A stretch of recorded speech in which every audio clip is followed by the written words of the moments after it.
All right, many thanks for still being there. Of course, Rise and Shine Daily. And just like we said before we went on that particular break, we are going to be linking up with Dr. Mrs. Inoben Udensi, who is head of Mission Pan African Women Project, of course, an international NGO with headquarters in Johannesburg, South Africa, and also Foreign Observer Group, who also worked during the just concluded Nigeria general elections. Let's also look at the true story of what happened in Adamawa State rerun supplementary elections that held on Saturday. Many thanks for joining us this morning. Good morning, Ben Udensi. I'm sure you're in Abuja now. And how is Abuja this morning? Hello, good morning. Good morning. Yeah, Okay, how are you? I'm very well, thank you. Of course, we also Okay. have Uya here on Sats. Good morning, Dancy. How is Abuja this morning? Well, Abuja is good and we're doing well. Okay, All good. right. I hope you've been able to get some rest after the Absolutely. Adamawa tussle. Well, actually, I was really traumatized, Mm, and I had a shock because I never believed that this kind of thing can happen wow. in democracy in Nigeria. Really, it's a big shock. So that sounds like we further drifted further into trouble from the February 25th and the March 18 election. It looks like this just culminated all of the irregularities and questions that arose in this cycle of election. Yeah, actually, you see, the episode that we witnessed on Sunday at the Collation Center in Yola is something I think that has to do with the personality of the resident electoral commissioner in Adamawa State. Because, like what I said at the press conference in Yola, they are still very credible personalities in the Independent National Electoral Commission, which we know, past and present. But there are some bad eggs that are still there. But I know that this had to do with him because, like he said, he had an instruction from above and all that he was saying. This has to do with him, the personality, because he knows the Electoral Act does not permit him as a resident electoral commissioner to announce any result. So for him to usurp the powers of the state collation Returning officer. returning officer, Professor Mohammed. So I think he is really aware because he is not a child, as we can see, he's over 70 years. So this really has to do with this personality. So the only thing is that he has rubbed so much shame in the commission and not allowed democracy in Nigeria to be trusted. It brings us to the issue of the general elections in totality, where INEC keeps promising a good outing for Nigeria. Now, this is just one out of the many irregularities that marked the 2023 elections, general elections. What would you say is your general perspective or overview of how the elections have gone, considering what happened in Yola? What would be your general perspective towards the general elections? Yes, the general perspective about the Nigerian 2023 election is that, the Independent National Electoral Commission has to do an overhauling. That is the real message now. The National Assembly should sit down because they have a committee of INEC in National Assembly. The presidency should be involved. The Directorate for Security Services should be involved. The financial EFCC should be involved, should sit down with INEC and really look at these offenses. Because if the Independent National Electoral Commission is not downsized, is not overhauled, and these kind of personalities will feel that, okay, it's just an everyday affair. So the message that we as international observers have given in our reporting as a recommendation is for Independent National Electoral Commission to sit back before the November elections in Kogi, Bayelsa, and Imo, and overhaul their system so that there could be credibility in the electoral processes in Nigeria. Otherwise, then it's going to be a tea, coffee, breakfast issue again.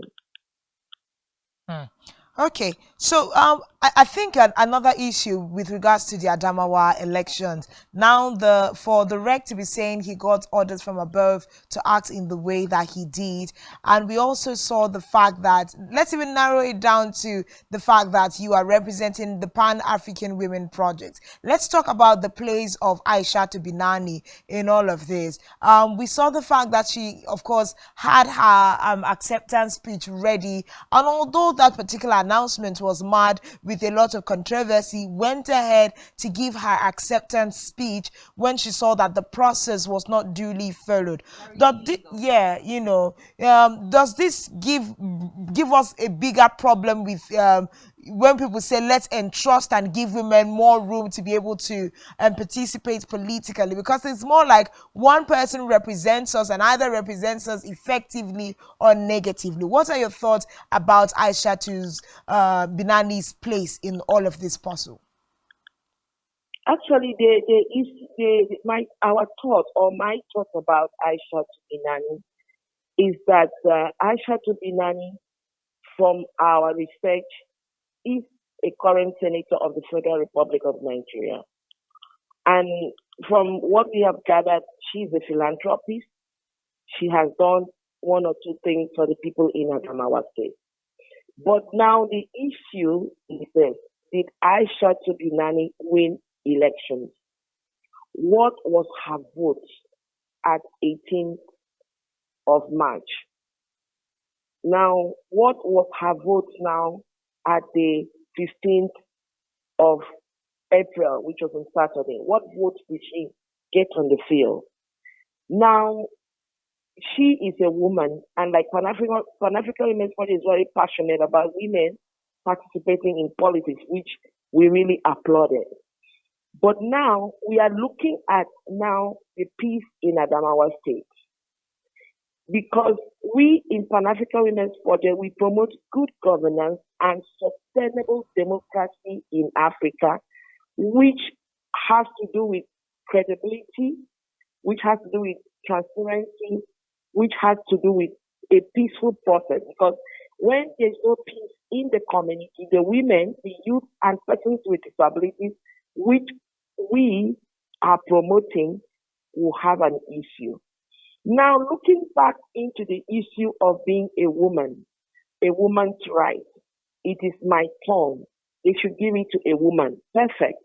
But now, we also looked into the candidacy of Professor, the Deputy Governor candidate of the People's Democratic Party. This is a woman that was the Vice Chancellor of the University of Adamawa. And she had to step down as a vice chancellor to participate in politics as a deputy governor candidate.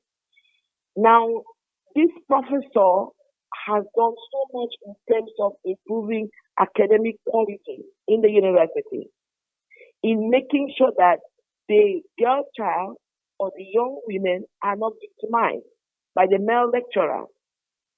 She has a pedigree of credibility. So if you talk about because it's a woman's right, what about the candidacy of the deputy governor of the People's Democratic Party, who is also a woman? She's a woman. Udansi, now, would you also say that leaning from all that has happened in Adamawa State, the action or inaction of Aisha Binano, is it right to say that it is out of desperation?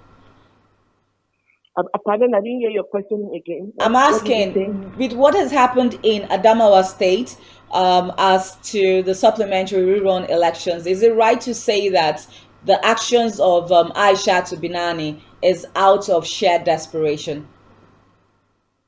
Well, we would not say desperation, like what I'm trying to tell you. You see, she may not be desperate, I think she is now, she's not understanding the rule of law. That is the situation. And again, that's number one. She's not understanding the rule of law. She doesn't understand it. She has not interpreted the Electoral Act properly, or maybe people around her are not interpreting the Electoral Act to her properly. Someone that So has been she in the doesn't Senate for understand so many things. So now, like what I'm saying, the whole idea is that I am a woman. They should allow women to rule in Adamawa. You know, it is now the turn of women. So now that's why I'm trying to give you another side of it. What about the deputy candidate of the People's Democratic Party, who is a professor, who is also a woman? So if they're talking about a woman, she's also a woman, which is what the people are not looking at that. So her coming out now and having a press conference and doing an acceptance speech, it comes out of so many misunderstanding and ill advice. So she, as a personality, knows that she did not win the election. She knows about that. She did not win the election because at the 18th March election, the People's Democratic Party already had a 31,000 there up there. She was looking for 37,000. This party was looking for only 7,000 to add. So now, that's what I'm saying, it's a lot of misunderstanding because looking at it, even a kid will know that, Mommy, how are you going to have 31,000 in a twinkle of an eye when this man has already had 31? How are you going to have 37,000 in a twinkle of an eye when your candidate has already had 31? He's looking for 7. A child that is even in the kindergarten of 7 years will understand that this is just like a fairy tale. It's just like a big game here. Okay. So that's what I'm saying. She may not be desperate, but she doesn't understand the rule of law. People can amass wealth, be in political parties, even in the Senate or even wherever, but they don't really sit down to read the Electoral Act, to read the Constitution of the Federal Republic of Nigeria, or to understand how things are done, in different perspectives. So thank you so much. Yes. Yeah, thank you so much. I think I would just lean on your recommendation to the federal government, a total overhaul of the electoral system. And if we are saying that INEC is an independent body, then it should act as an independent body as well. But I want to say a very big thank you to you, Mrs. Inoben Odensi, of course, head of Mission Pan-African Women Projects. We say a very big thank you to you this morning for joining us on set. All right. Thank you so much for having me. And well done for all the good job you're doing as international observers. Thank you. Enjoy the rest of your day. Yeah, thank you so much. Yeah. Thank you. This is just it. The much we can take. But like she said, it was more like a matter where her heart was really broken and she was traumatized by the whole experience. You can imagine how it is for more Nigerians who have had to be in the face of this real time or even read about it. But we do hope that our country can find the graces to navigate from these very murky waters. Yeah, definitely. Serious murky waters it is. At this point, we take a breather, and when we come back, of course, more conversations on Rise and Shine Daily. Don't forget, we're looking at the 10th Assembly. Who takes the ticket for the presidential, or rather the Senate presidency in the 10th Assembly? Just stay with us. We'll be right back.